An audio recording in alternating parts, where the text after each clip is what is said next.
All right, we're live again.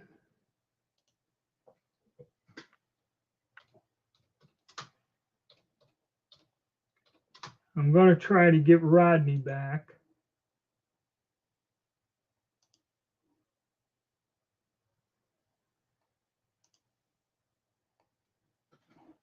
It appears I had two windows open or something. There were two things running at the same time, and that's what was going on. Now we're back to normal again. And hopefully Rod could get here. I sent him the link, try to get him back. And now you can hear me without the reverberation.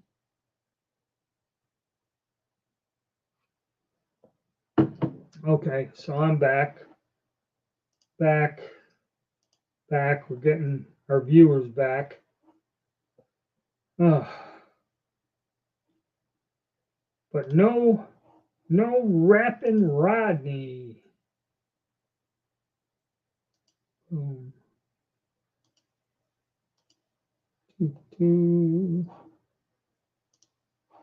stacks. Yeah, because I don't have the echoing and reverberation. So we got the live stream back straightened out. We had to close out that last one. Something got doled up in there. And I couldn't. Oh, what it probably did is open the second window. I probably would have had to close one or close the, I didn't know which one's the original one. So I sent Rod the link and hopefully we'll get him back. I don't know. He's doing everything off his phone, which can be a little bit challenging. I know he has some issues up there close to the North Pole where cell service isn't that good. But yeah, owning your own pets and having wildlife as pets can be a pain. Everybody's worked up over the, oh, there he is. All right, we got you back. Much better. Well, I had two, it looks like I had two of these things open back to back. Yep. When I hit that other thing, it must have opened a whole new web page. Right. That's what's causing reverberation.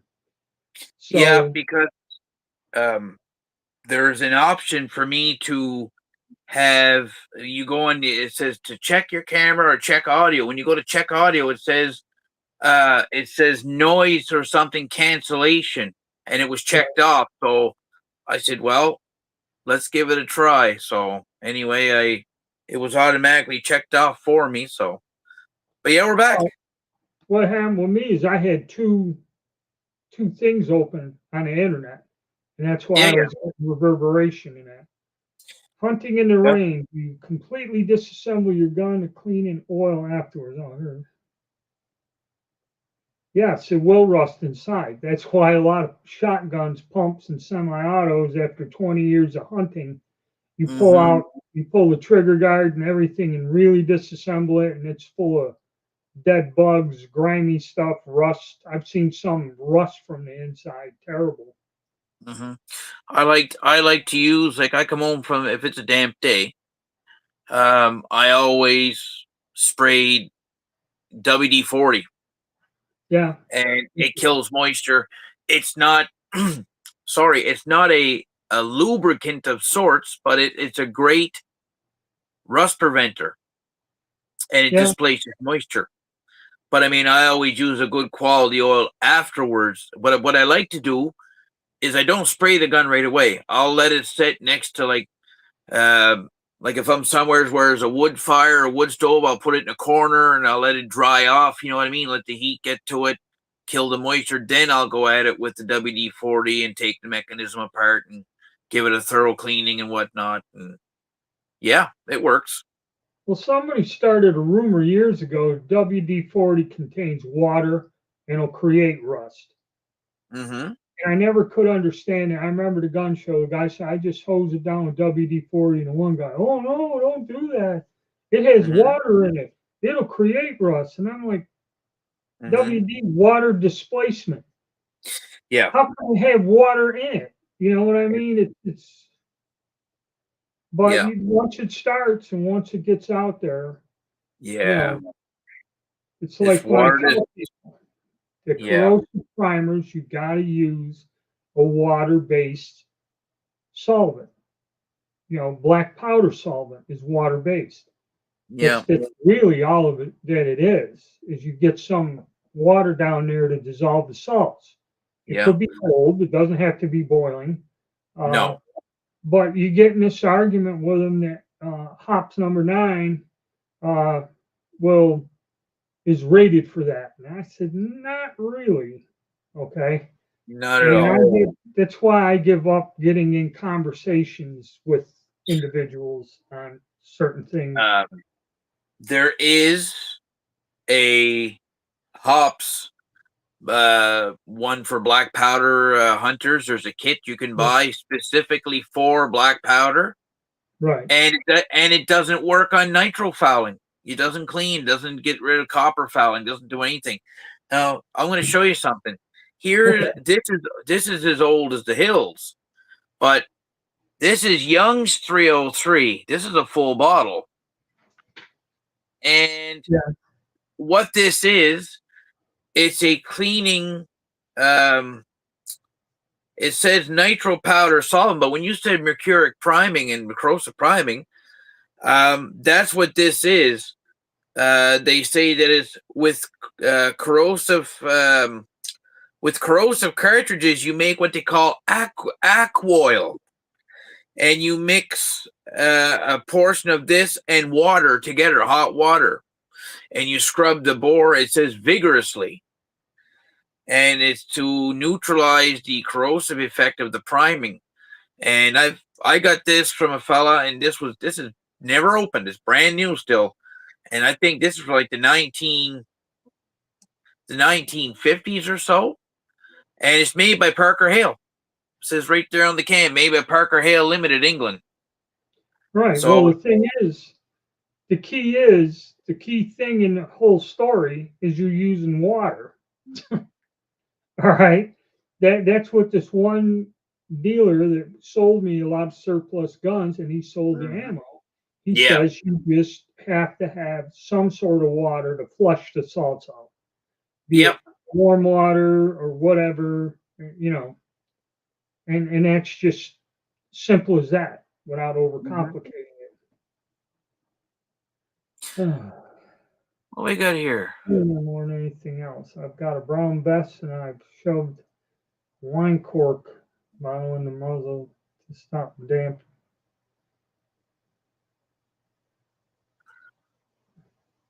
Well, Okay. like I said,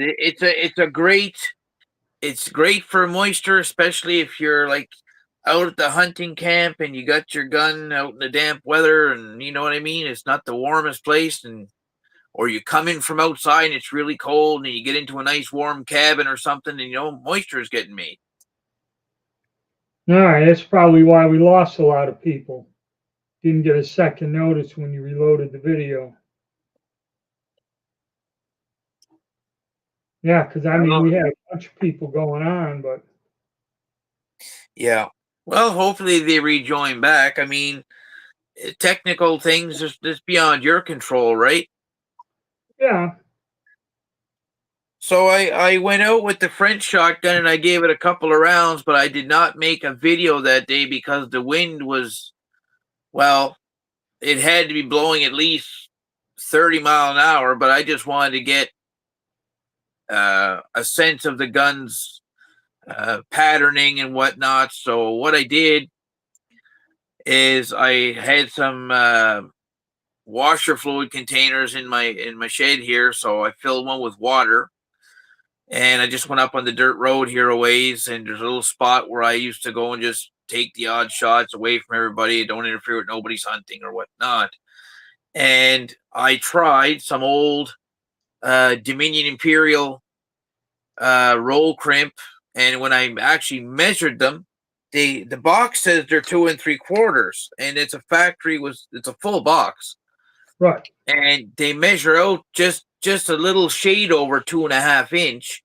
But the interesting thing was, I had loaded some smokeless for a gun I had before with brand new Rio hulls or Chedites. The bag they came in said 2 3/4 non-skived or non-skived hulls. They were from Ballistic Products. So I fired a couple, and when I measured them, they measured 2 9/16 inches long. My chambers on my gun are 2 9/16 inches long. So the thing that's neat about this is I don't really have to go and roll crimp or hand tailor the smokeless ammo for that gun alone. I can use my mech and load them up. And the load I was using was IMR blue and 25 grains with a Remington Power piston wad, and it worked just great. And it really peppered that bottle hard. That people really underestimate the 16 in my mind. It's, to me, with an equal. Oh, 1 second here. Are you there? Yeah. We got. Okay, no, there was somebody was trying a call that came in and it echoed on my speakerphone, so it was kind of loud there. So yeah, so with like these are 1 1/8 ounce loads I was making according to my Lyman book I've got. Anyhow, I think in all fairness that with an 1.1 ounce load in the 12 versus 16, there's no difference I find. Well, that's the reason why the 16 is kind of dropped out. Is they're so similar or almost exact. Why why have both of them? They're almost on par. That's why it kind of was hard. You couldn't find 16 gauge, and it is kind of tough to find here in the States. For a while, it was. Of course, it's like 30, 40 Craig. All of a sudden, Remington and them stopped making it, and there was a shortage. People were paying $1, $2 for an empty case to reload, and there was Crazy. nothing on the shelves for years. Wow. And same with a 16 gauge, or a 32 Winchester. Where I live, it was 30-30 were more common, but a lot of people had the 32 wins, and you always found ammo in the store back 40 years ago. Yep. Then it got to where you kind of didn't for a while. It's kind of like they didn't sell a lot. They just stopped making it for a couple of years. Yeah. And it's weird how they make these decisions and do this. It was the same with 303 British during COVID. After COVID, there was like a stop, a halt. Nobody was making 303 British, and there was guys going on gun posts that we have up here. It's like an online buy sell trade thing. Yeah. And there was guys asking $175 for 20 rounds, and they were selling. Ooh. So you think in the country like we have up here in Canada, 303 was common as ABC. Every household's got at least 2 or 3. Right. But the ammo dried up. Same as Swedish Mauser. I tried to find some and couldn't find none. And then I started hand loading, but then it started all of a sudden come back. Now 303 British is back at $80 a box. Whoa. Yeah. See, our ammo prices, like when guys talk like down there, like for instance, you guys got your, let's say, your Privy Partisan, your PPU ammo down there, 6.5 Carcano. It's available up here, but not readily. But you can online. There's prices. I see it advertised down there, and brands that we don't get here. But in the same token, $29 a box or so, that would seem reasonable. Transfer that to the prices up here, they're wanting $60 and $70 a box. And that's just the market. Same as gunpowder. I went to the gun show the other day. I bought I bought this. So here we go. Schutzen 2F black powder. And I paid $50 plus the taxes for 1 pound. So I used to get black powder for like $18 a pound and $20 a pound. And it's Shoot, just, yeah, it was under $20. yeah. And now I heard the other day that the GoEx plant had another mishap. So that's going to put a hamper on production and whatnot. And you watch if the price, excuse me, you watch if the prices don't go through the roof again or availability goes down. Well, let me get back to you. I did a quick search on Ammo Seek here, and this Mm-hmm. just lists everything out. Mm-hmm. And at Celier and Bilot from So, Czechoslovakia, yeah, Sayer yeah, and Balot. Yeah. 87.3 cents a round, but that's in bulk. Okay. We'll get down to a box. All right, so a box, Rivertown Munitions, Mm-hmm. 174 grain FMJ Mm-hmm. is 98, 1975 a box. Mm-hmm. 180 grain soft point, 1975 a box, so $20 a box. And what Okay, caliber is it? 303 British soft point. Okay. Okay, yeah, for Yep. one box. Now Yep. you go with 400 rounds in a case is $400, Mm-hmm. but you're looking at 20, probably 21, 22, depending who's selling it. So 20 to $25 a box Mm-hmm. for the ammo. But like I said, we're paying. I went to order on the Hodgdon website a pound of powder. Mm-hmm. Yep. So if I get the pound of powder for $60, the hazmat shipping for because Mm-hmm. flammable solid and everything, it come out to $95 for 1 pound. See, they won't Okay. even ship us the gunpowder here unless it's like we use the Loomis courier or ground transport, and there's only certain couriers that do, and you have to get what they call a placard. Each individual flammable or explosive item has its own placard, and that placard has to be applied to the item to ship it. And they charge you that on top of that, the shipping charge, and then the taxes and fees. And a pound of powder ends up doubling. So to get a pound of IMR 4350 here, it's going to cost me almost $200. Yeah, see, I One can't pound. remember what powder was when I went to the store because I haven't Mm-hmm. bought any. But yeah, 1 pounders are 50, $60. At the last show, my friend has a gun shop, and hell of a fine guy. He sells. He had the big table at the show with the reloading powder, the powder, bullets, primers, and whatnot. Certain powders were more money. The 4831, the 4350, the Varget, Mm-hmm. 4895, and they were roughly the $95 to $105 per pound price range. Component bullets, for instance, 174 grain Hornady round nose for the 303, 312 diameter. I used to buy those for $49 a box for 100 in a box. Right. They were $88, so like double.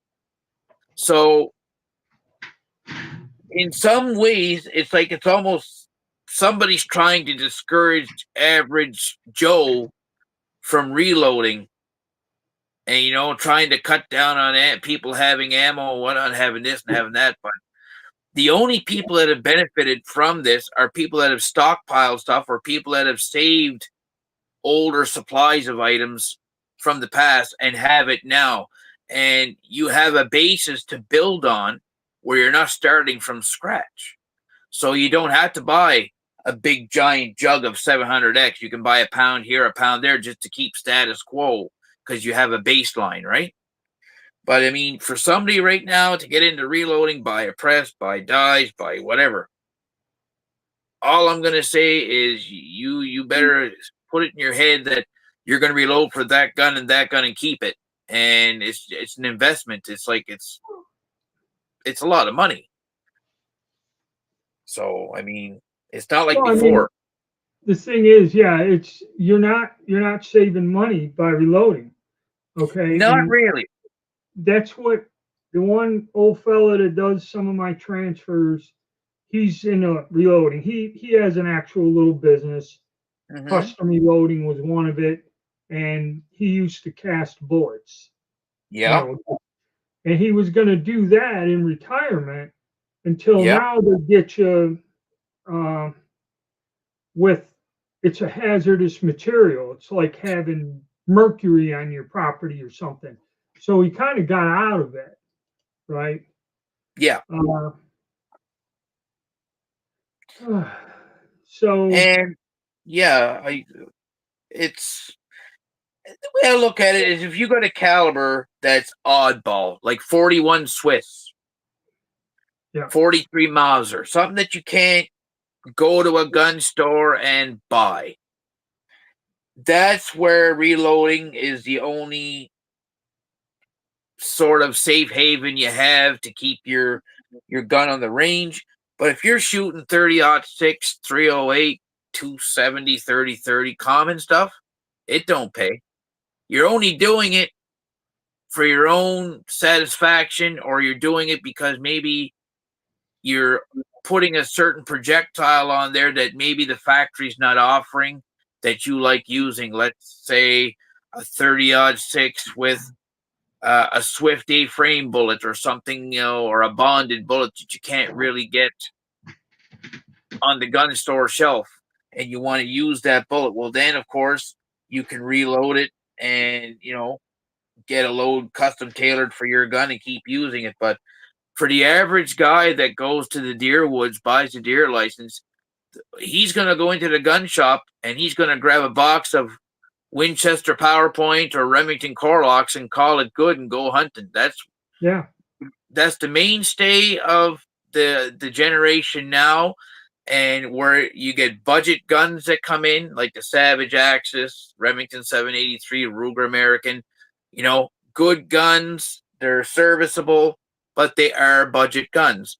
It's not like the guy years ago that built a custom 98 Mauser and spent $3,000 or $4,000 yeah, on custom I parts. remember that.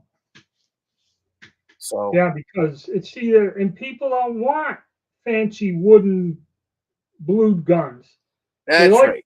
they like the synthetic stocks. You can drag it around, and if you scratch it up, use it or put wear on it, Yeah. you're not losing a ton of money.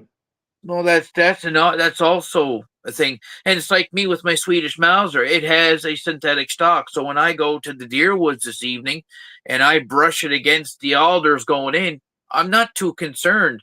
But let's say that I take in my Remington 700 BDL Deluxe that's got a nice high gloss finish on it, and it was nice and shiny when I went into it, and I come home and I'm like, oh my god, what did I just do to my gun? I just like somebody took a rake to it, and that's where this kind of concept and mentality comes in, that you buy one of those guns and basically it's a buy it, use it, and toss it. You're not losing much gun. It's, yeah, I Yeah, completely get it. It's like me, I'm so paranoid when I take my doubles out and I go hunting. I don't want to drag it through the brush. I don't want to drag it through the thick woods. I like hunting open areas or walking old roads, somewhere where there's nothing in my way.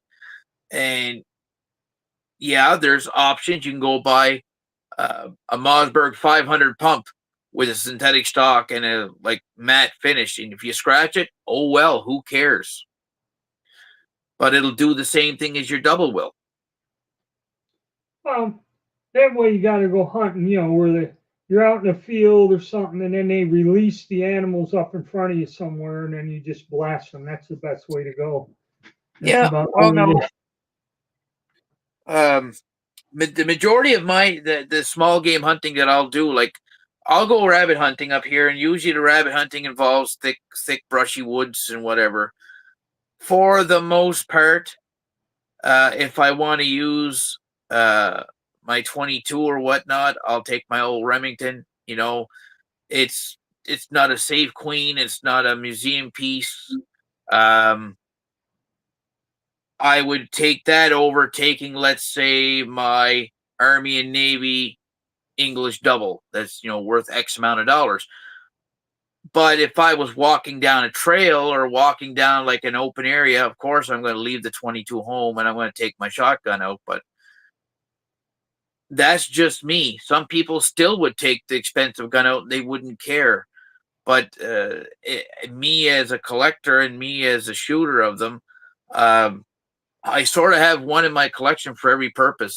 That's the method of my thing, my madness, I guess.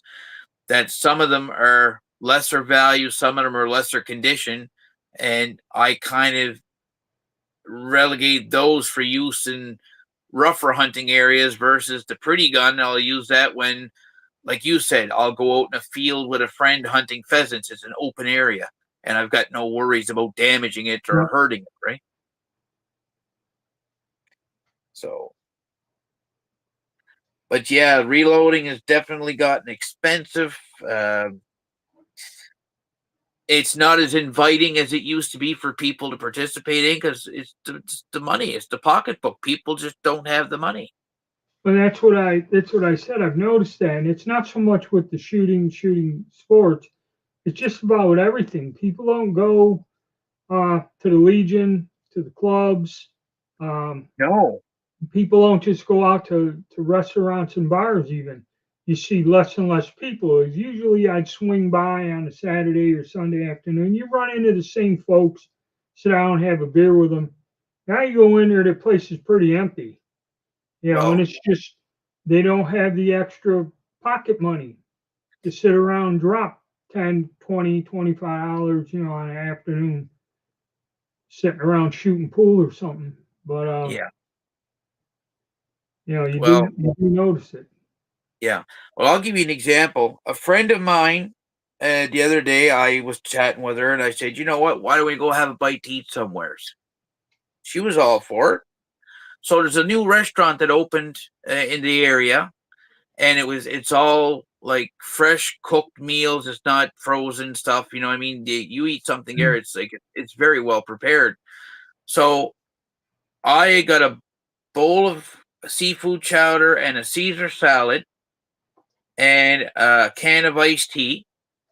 She had got a Caesar salad, and there was another dish she had there that she liked. She got that. She had her drink. And at the end of it, we each had a piece of pie, the homemade pie, coconut cream and lemon meringue pies. The bill was 80 something dollars. So that's what I mean. Like when I was a kid, dad would take us to Kentucky Fried Chicken or McDonald's. And so we'd go in, I'd order what I wanted. My sister would get what she wanted. Mom would get what she wanted, and dad. And my dad would pass him a $20 bill and he'd get change. Right. So you do that now. Like last night, I went for a quick lunch. I got a double quarter BLT meal, large fry, large iced tea. It was $18.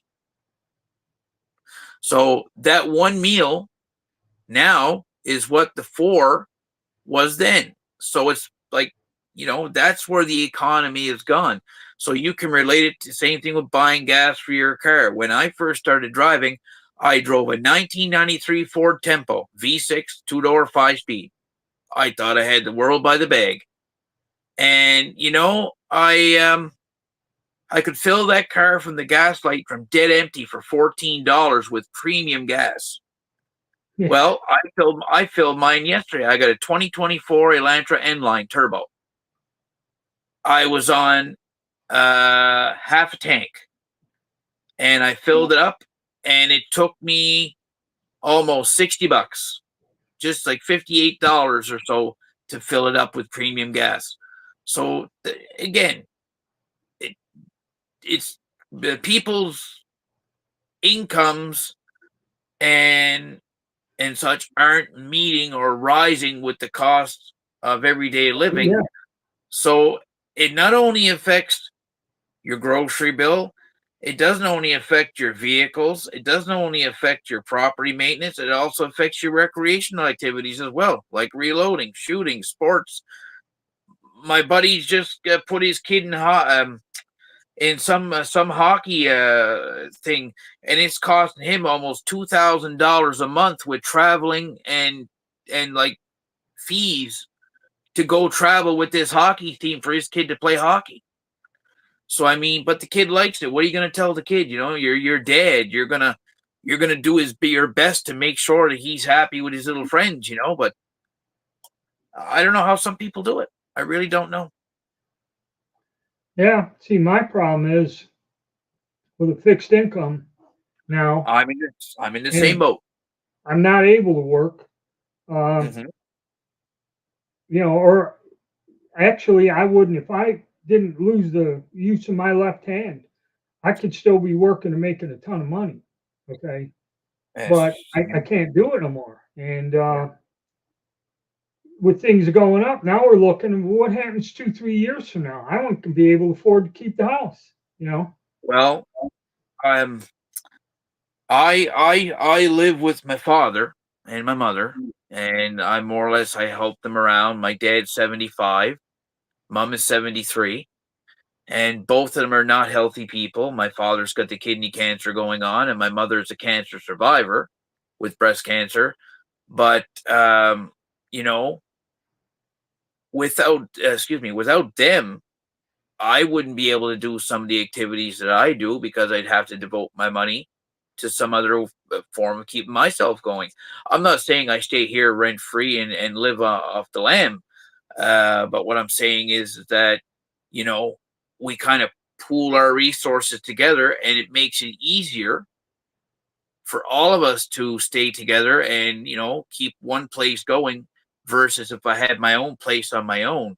Because I'll put it to you this way: if I had to rent, uh, let's say in my local area, a 2 bedroom apartment, that's going to run me $1,400 a month. That would take about 55% of my monthly income, just rent. My car payment is $700 a month. So you add that on there. Well, there's 3/4 of my income right there. I didn't eat yet. I didn't put gas in my car. I didn't do anything. So and I certainly didn't go buying gunpowder and if I was, it's just, in a sense, greatly thankful for mom and dad. I know sometimes that they're a little hard on the noggin, but it's without them I wouldn't be able to do a little bit of the stuff I do, and life wouldn't be so Easy. easily done. Yeah. But years ago, if I was making what I am now, I would have been living high on the hog. I'd have been doing really damn good. Like I'm talking, I'd have been comfy, real comfy. But it's just, I hope that maybe with this new, if we can get our government in check up here, the first thing they want to do is this carbon tax they've imposed on our fuel. It's 35% of the total pump price you see. So if they alleviate that to the average consumer, so instead of $10 of gas, it'll cost you $7.50. So you do that in a run of it, that's a lot of money saved. That's just gas. That also attributes to food costs because trucks use fuel to haul Yeah. food. Everything's brought by truck. It doesn't get That's delivered right. by.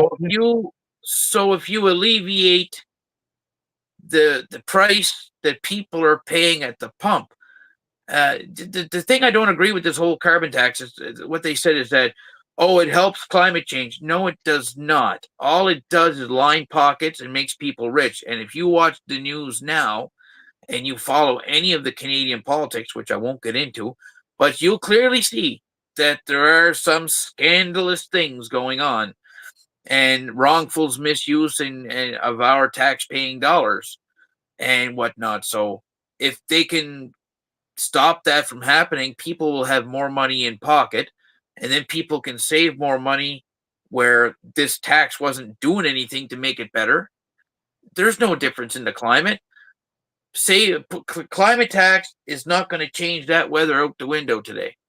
And this is what they got in their head: wildfires and this and that. Well, a fire can be set by somebody accidentally can be working on their car in their driveway and a spark flies and ignites some tall grass and it catches fire and it spreads. The carbon tax is not going to stop that from happening. Making people drive electric cars is not going to stop from changing. Making batteries is hard on the environment, but they don't tell you about that either. And Yeah. it's just one big crapshoot. I just hope that if they do get a new government in that has different policies, different ways of looking at it, that they, like he says, act to tax, build the homes and bring the jobs back. Like people keep their paychecks. Like I was sickened the other day. A friend of mine showed me his pay stub, and he makes really, really good money. And I'm like, he said, "Look what they took off me in tax." And I'm like, "Holy God, that's almost my month's income." And that was the tax, not counting his RRSP deductions or whatever he's got paying into. I said, if you figured it out on a monthly basis, what you're paying in taxes, that's average Joe's income for a year. That's insane. So craziness. Yeah. So Well, well, I don't know. I think after we had to run in and that conversations down, I have to get out and work out in the yard again. I got a okay. lot to catch up on. I was thinking of renting a stump grinder and a brush hog and get some of this stuff cleared out. You must have a good sized piece of property then. It's where my leach, yeah, I got an acre of land, Okay. but where the way they built this house, they took a section of land from the lot next door because what happened was somebody lived around the block wanted to put their parents in this little house and they kind Right. of bought it piecemeal. And what he did is the guy wasn't going to build on that lot. So when he laid the foundation and the septic system in for my house, he already laid that stuff in and took a chunk of land from the lot next door. Then Okay. when these people requested to him to build this house for their parents, my property and shit was already laid out and he snuck this house in. But it wasn't Right. until I bought the house that they told me that I took a section of the lot next door for the septic field. Okay, and Okay. these people, he never told them that. They were mowing this and it was like their property, and on the plot laid out originally, it's there. And then there's an addendum where there's this section, okay, that it's pretty wide. It's so many feet by so many feet deep. Well, we got in an argument with the neighbors who mows it. And I'm like, am I trespassing on their land or whatever? Because what it is, I have an easement where I Yeah, can go on their I was just gonna property, ask but you that. we got into a goddamn argument and I gave up mowing it. Now there's all this shit growing on there. And then he just recently sold the house. Okay. So when he did that, this asshole shows up with a Doberman Pinscher and a pit bull and he wants to fence the yard in. Okay. So I said, you're not fencing this in because if you drive a pipe down in there, you're going to hit the septic system in the leach field. So he went and fenced all this horse shit in. So now I got it to where I'm going to clear all the brush out and stumps and everything and clear that off. And hopefully it didn't screw up the field. And I cut all this. And what it just was overgrown with brush. And I've been cutting it. And there were some small trees in there, but the stumps are a fucker. I tried putting some liquid on them, and it does work with some of them. It doesn't work with others. But it's my own fault for neglecting it and never going over there and speaking to them. Because the old people that lived there were senile. Okay. So there was no speaking. And once they passed, their son lived there. Right. And the daughter lived with her husband around the block, and she died of cancer or something. Gotcha. So then the son that lived there, he never spoke to us in the 20 years I lived here. I never said a word to the man. Pretty solid two people. Well, yeah, whatever. So now he Um, gets this guy moves in and he's got the dogs and fences and doing this. And I said, yeah. he didn't buy the house outright. I think he's holding paper on it. So Hmm. it's just a screwed up deal. But I got a lot of work to do out there. We went and cut, if you see near, my wife cut all the damn trees on one edge of the property. That was a huge undertaking. We So got is it that. like thick, but is it like just bushes, or do you have actual trees that popped up in it, or? They let the trees grow, okay, on the edge of the property line. Hmm. And what it was, they didn't cut them down. And when I first bought the house 20 years ago, none of these trees were above the roof. Now, Okay, some of them, there was one on the corner that got up there, I'd say 40, 50 feet. that's a big And one. Yeah. she's nervous that they'll fall and hit the house. So we just had everything cleared out. There were some that were 20 feet high and that, but they were all wedged in there. Yeah. Well, we got that cleared out. Now I got to go clear the back area out because it grows with just brambles and bushes and shit like that. I got to chop all that out and get anything that's grown up there pretty big out of the way. Yeah. Now, up here, when you mentioned property easement, I can relate to that in a sense with the neighbors here. Years ago, when our properties were surveyed, my grandpa's deed, if we used the old deed, one of my property boundaries is in the middle of my neighbor's living room where the house is. But there's a driveway next to the house that another person down my back field here uses to get to his home. So Mhm. just out of goodness, we've let them use the driveway without any issue because they're maintaining it, they're plowing it, they're okay, fine. It's less cost to my dad. Dad don't use it. So what happened was a small section of property in between all these houses that belonged to one of my aunts, and it was for sale. The house was torn down. But back then, all you needed to build a house was 66 feet by 66 feet. That was a house lot. Now it's 100 by 100. So he wanted to take and build another dwelling on it. In order to do that, he would have to get the property easement to the front property to come ahead to allow him to have the not necessarily the room for the house, but to make his lot that size to Right. be like legitimate, to have a serviceable lot in the community on the town water. So what ended up happening was they got into it with this new deed, whatever. But my father went out with my grandfather's deed. It's my mother's father, and he just said, "Well, here it is." And when you overlay the two deeds, clearly there's a an issue that the property goes on his deed as straight as an arrow, while on my father's deed, the land is done this way. And when it gets down to a certain point, then it straightens. It looks like a hockey stick. But this guy's thing was dead straight. So his survey wasn't correct. And we had the Dickens of a time. You know, they wanted to come in, they wanted to do this, they wanted to like, and my father's got apple trees and everything planted down here and property maintained. And that's what they wanted to do. They, like you said, your neighbor come in and wanted to, you know, pretty much stake his claim and take whatever. That's what this guy tried to do. But the property easement, they have to be a minimum of 10 feet away from the property boundary with their lines. And you cannot go within that 10 feet. Nobody owns that. That's an access way. It's a right of way, as they call it up here, for both landowners to use. So, That's what this area turned into because he had an yeah, amendment and they didn't yeah. give this to me until I signed the papers to agree to buy the house. Then they Hmm. explained this to me.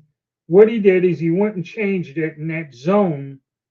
Nobody owns. You can't build nothing on there. You can't put anything. No Same as fences. here. No, Yeah. yeah, okay. I explained this to this guy, so he ran that fence along there. I said, I don't know if this belongs to you or whatever, or it's just open, okay, but Hmm. it's like a no man's land. Yeah. Okay? But Yeah. I was supposed to take care of it, and when I got into it with the ones next door, Hmm. okay, I didn't say nothing to them, so I let it go. It's my fault. Yeah. I should have just Mhm. went there, and then if they got worked up, get a lawyer or something. And so I just got to clear this up and get it straightened out. It's a Mhm. giant pain in the ass, but Yeah. So he bought this property next door to us in the thoughts because it was cheap. It was sort of like a tax thing, you know what I mean? Like the yeah. municipality will have piece of property where the taxes haven't been paid on it or whatnot. So he bought it cheap. So he had said, "Well, I'm gonna get this property cheap. I'm gonna put a little place on there. I'm gonna rent it out, make a fortune." Come to find out, he couldn't do it. And now the only thing that he can do is you can put a non-permanent residency, like a camper trailer, like a summer place.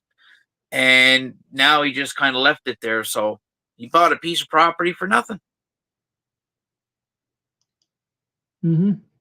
Yeah, we didn't know it was actually up for grabs for that price because, like my dad said, we would have benefited by buying it to add on to our property and, have a little extra there because in conjunction or in joining with our property, you put a house there, no problem at all. You got all kinds of room. But yeah, Yeah. Well, like I said, I'm going to get going. yeah, right Uh, on, buddy. Thanks for stopping by, helping out. Well, well, You know, no, no, like I said, and that's too bad. There was a little issue at first there with the. yeah, well, no biggie. We'll get it Mhm. right next week. All right. Yep. All right, Well, everybody. and like I say, pal, you know where I'm at. You can hit me up anytime, and if I'm available, buddy, I'll come in and participate. That's for sure. I was speaking to Sean there briefly yesterday, and he explained that he wouldn't be able to come on today. He had some stuff going on, so Yeah, there's gun club, but yeah. yeah, that's cool. Wow. What gets me is they've got the access to a 600 yard range. I would love to have something like that here because the ranges here are only 100 yards, so that's all we got, eh? Yeah. But that would be nice to have here for sure. All right then. We'll wrap it up, and I'll see you later, bud. Okay, man, you take care. Enjoy your day. Enjoy the rest of your weekend. All right. Okay.